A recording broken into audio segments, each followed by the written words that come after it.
Hey YouTube, have you ever thought about, wanted, or desired to live at a Buddhist monastery in Nepal? Or if so, then this is the perfect podcast for you. And if you just find it interesting or think about similar stuff, then it's also pertinent as well. And this podcast, as well as all of the other podcasts on this channel, are being made with the explicit reason for increasing awareness and publicity for Miss Ashley Oosthuizen, a young, beautiful, sweet South African woman who is still suffering a life sentence inside of a Thai prison cell that she was given at just 21 years of age. And so please subscribe right now so that we can elevate her voice to the world stage, get her the attention she needs so that she can finally come home.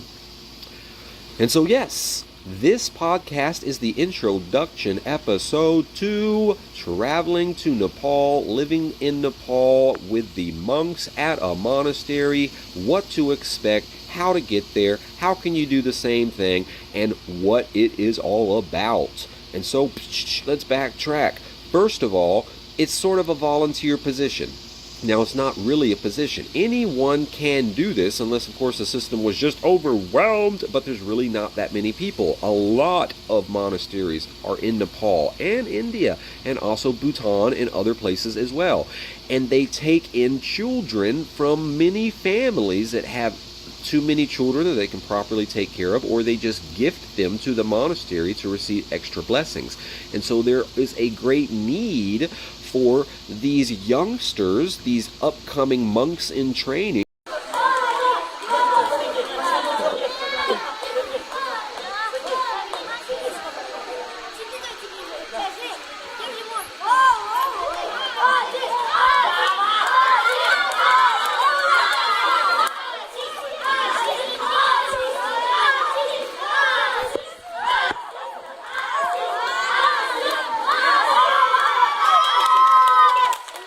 to receive Western style education. And a lot of these monasteries, the programs that are run by the Khampos, that is the head monks, they really desire for their young pupils to not only learn the Tibetan script, but they want them to learn the English script, the Mandarin script, and the Nepalese script as well.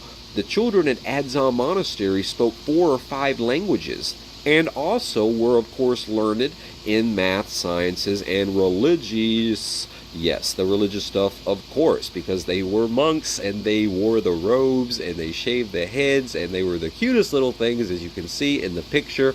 They were the indemnification of wonderful children, the happiest youngsters that I've ever had the pleasure of being around and seeing in such a pristine, serene, wonderful environment that anyone that should do something similar someplace in the world. If not here, go someplace elsewhere. But if you are interested, Nepal is such a cool place because there's many reasons. There's so many reasons. The geography, number one, it is right there in the Himalayas, the tallest mountain range in the world, but yet it still has the jungles of Pokhara as you go down into India and the flatlands, and it's just a kaleidoscope of different geographies inside of this little country that hugs the ridgeline pointing up into the stratosphere. And so that's one reason. A second reason is it's got a really old history, very historic. Monkey Temple in Kathmandu is the legendary site of founding, where the person that was leading the people that eventually came to be the first inhabitants of Kathmandu, they discovered a lake, and when they drained the lake, there was this monkey statue at the bottom of it where they dedicated this temple, the Monkey Temple, that now sits in Old Kathmandu. And that Kathmandu was built up around this drained lake, or so the legend goes. And it's got a very old history. We're talking 2,000-3,000 year old temples. When you walk in, you can feel the ages just creeping over you. And another really good reason is because it's so stupid cheap. It is stupid cheap. Nepal is ridiculously cheap. It is on the Nepalese rupiah, so it's similar to the Indian rupee. I'm not sure if it is the same one. I don't think so. It's definitely Nepalese, but the exchange rates are crazy if you are from the US or Canada or a Western European nation or many other places as well. And so, for example, you could expect to pay for a 45-minute bus ride about 25 cents. If you were going to pay a cab, it would be closer to $5. For a nice hostel, 1 bedroom, AC, nice bed, sofa, place to sit down, bathroom, shower, all that good stuff, that would be about $7, okay? US dollars we're talking. And then for like a 3-course meal out at a restaurant nearby, you could expect to pay anywhere from $2 to $4. And I am talking about a nice portion size with very fresh food. And we're talking fresh meat because they butcher it usually right outside or very close by. It's a rugged place where lots of things are to be had and lots of hospitality is to be seen. Now, of course, what I just spoke of certainly does not happen inside of the temple.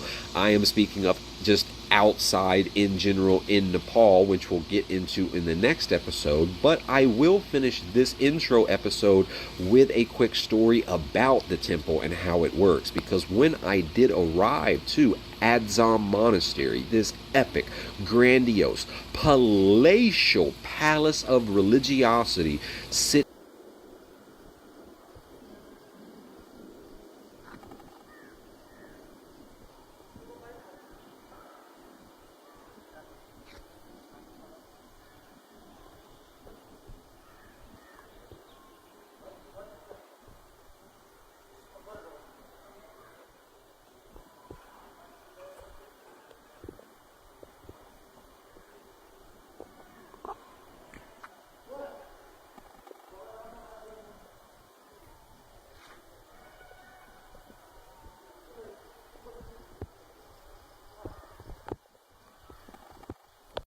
being perched within 3 gorgeous mountains rising up to a green prominence all around, leading to the town of Dalu, or a village more like. You have this just breathtaking complex with the temple absolute majesty. And inside of this temple is where the puja and all of the ceremonies are performed.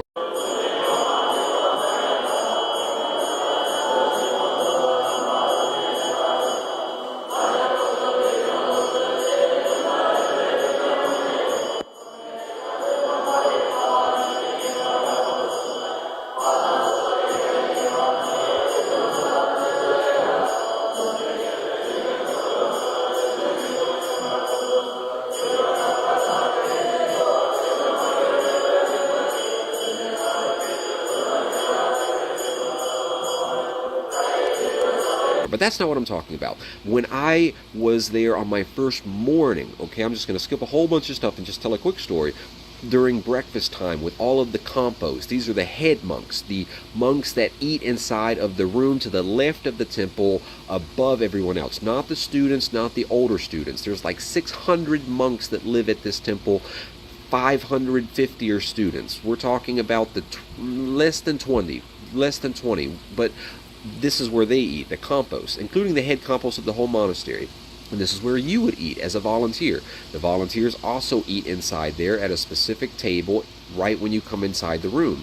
And in my first morning inside of Adzom Monastery, eating at breakfast when I walked in, following Mr. Chin, who spoke hardly any English because he and his wife were from China, and he was an old retired PLA colonel, People's Liberation Army colonel, that did Tai Chi every morning and showed me how to do it as well, some of his routine, but could speak hardly any English, so we just communicated through charades and gestures mostly. He led me up to breakfast by basically hand-to-mouth gestures, and when we got there, I discovered another person who happened to be named Wiley,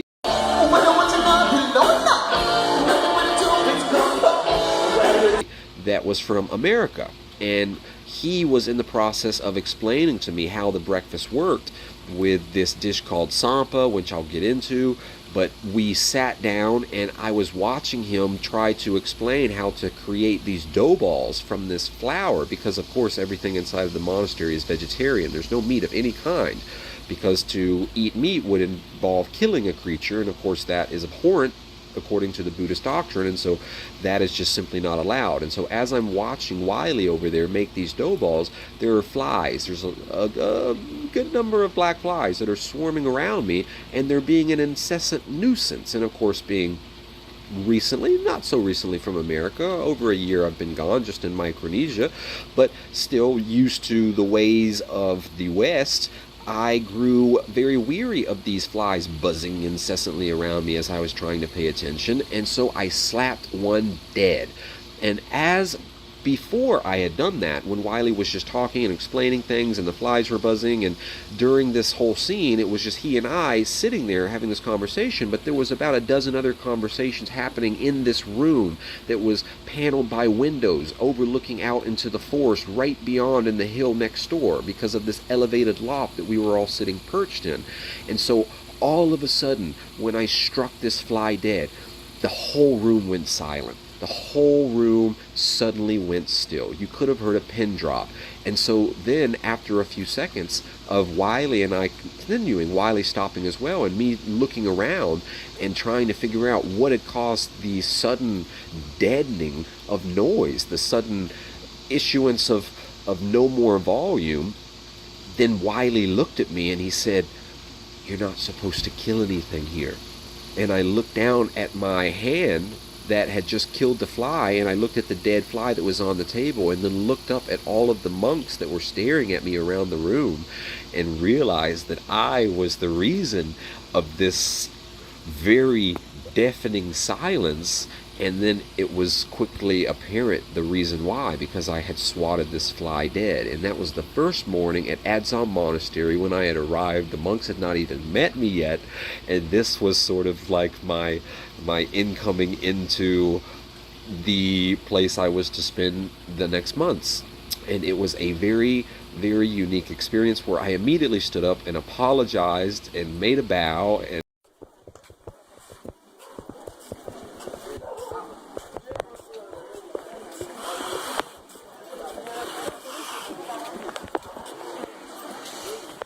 they did not know what I was saying, but it was clear through my annotations that I was very apologetic and contrite about having disrespected them and having killed this fly, and that it's just sort of being like a reflex, not like an evil ill will thing. Of course it was, but it just wasn't thought like that, but it is now because of having these experiences.